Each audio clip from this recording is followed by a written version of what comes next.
किस्सा सुनाने वाला हूँ, एक ऐसी कहानी सुनाने वाला हूँ जिसको सुनने के बाद आपके रोंगटे खड़े हो जाएंगे। समझिए, जानिए कि कैसे इंसानियत अपना दम तोड़ रही है। एक लड़का सरेआम मध्य प्रदेश के नरसिंहपुर के एक हॉस्पिटल में घुसता है और कैसे वो 12वीं में पढ़ने वाली एक लड़की को सरेआम मौत के घाट उतार देता है। क्राइम के इस किस्से में आप समझेंगे कि आखिरकार इंसानियत और रिश्ते कैसे दम तोड़ रहे हैं। दम तोड़ते इन रिश्तों पर मैं आपको लेकर के चलता हूं। मेरी कोशिश है कि आइए रिश्ते बचाइए।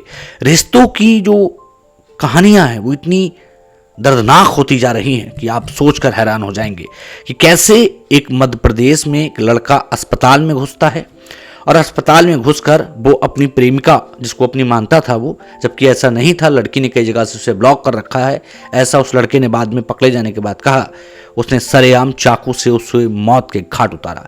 पूरा वाकया समझिए और जानिए। मीडिया रिपोर्ट्स के अनुसार दीप के साथ आप बने हुए हैं। पूरा किस्सा उस वक्त शुरू होता है जब मध्य प्रदेश के नरसिंहपुर के सरकारी अस्पताल में किसी अपने परिचित को देखने के लिए 12वीं में पढ़ने वाली संध्या चौधरी देखने जाती है। सब कुछ समान था, हर रोज की तरह चहल पहल थी, चारों ओर लोग घूम रहे थे। अस्पताल में मरीज अपने अपने दुख दर्द के साथ भटक रहे थे, लेकिन एक कोई सिरफरा अभिषेक भी था जो अस्पताल के आसपास शायद इस मकसद को लेकर पहले से अलर्ट था कि यहाँ पर संध्या आएगी। वो अपने मकसद में कामयाब होना चाहता था शायद।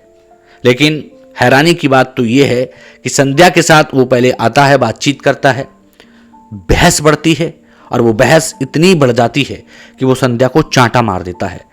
लेकिन उसका मंसूबा गलत था, इस बात का सच उस वक्त सामने आता है जब वो अपनी जेब से चाकू निकालता है और सरेआम संध्या पर हमला कर देता है और अपने हाथों से संध्या का गला काट देता है।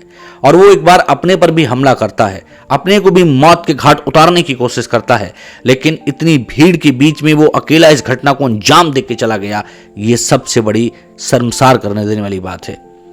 हैरानी की बात ये नहीं है, हैरानी की बात ये है कि क्या अकेले को इतना भीड़ तंत्र रोक नहीं सकता था?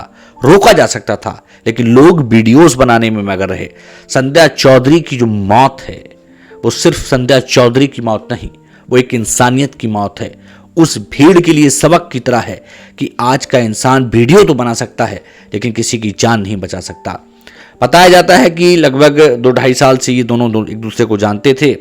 दोस्ती थी क्या था इस पर हम दावा नहीं करते। संध्या ने इसको ब्लॉक कर दिया था, शायद सिरफरा आशिक था, एक तरफा मोहब्बत थी, या फिर क्या था, ये तो अभिषेक और संध्या जानते हैं। लेकिन आज जो हुआ सरेआम दिन दहाड़े, उसने सबके रोंगटे खड़े कर दिए।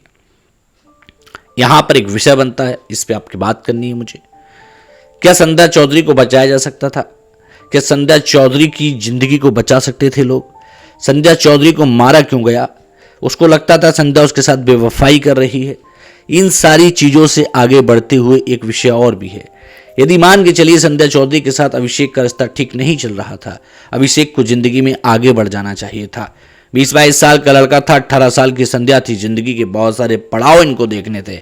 लेकिन कहते हैं ना कि जब इंसान पर भूत सवार होता है तो वो सबसे पहले अपने आप के लिए खाई में ढकेलता है। संध्या चौधरी को तो उसने मौत के घाट उतार ही दिया, साथ ही उसने इंसानियत को भी सरेआम उस वक्त रुला के रख दिया जब उसने सरेआम कत्ल कर दिया। और वो भीड़ जो तमाशाबीन वहां खड़े हुए थे वो इस बात के लिए वीडियो तो बनाते रहे, लेकिन बचाने की किसी ने हिम्मत नहीं की। शायद यदि कोई इस समय कोशिश करता तो संध्या के जीवन को बचाया जा सकता था। आप इसमें सबसे ज़्यादा गलती किसकी मानते हैं? कमेंट सेक्शन में जाकर के जरूर लिखिए और आप समझिए किस तरीके से 3:30 बजे नरसिंहपुर में इस घटना को अंजाम दे दिया गया। तमाम कानून की वो व्यवस्थाओं पर धत बताते हुए उस अपराधी ने उस अपराध को कर दिया कि आखिरकार सरेआम एक लड़की को मौत मिल गई। आखिरकार पुलिस इसमें अब क्या करेगी? अभिषेक पकड़ा गया है, इन्वेस्टिगेशन होगी, जांच होगी, लेकिन जांच समाज की उस सोच की भी होनी चाहिए जिसमें केवल वीडियो बनती है, किसी की मदद नहीं होती। आज के लिए सिर्फ इतना ही। फिल्म नई वीडियो के साथ, नई खबर के साथ, एक नए रिश्ते के टॉपिक के साथ, तब तक के लिए नमस्कार।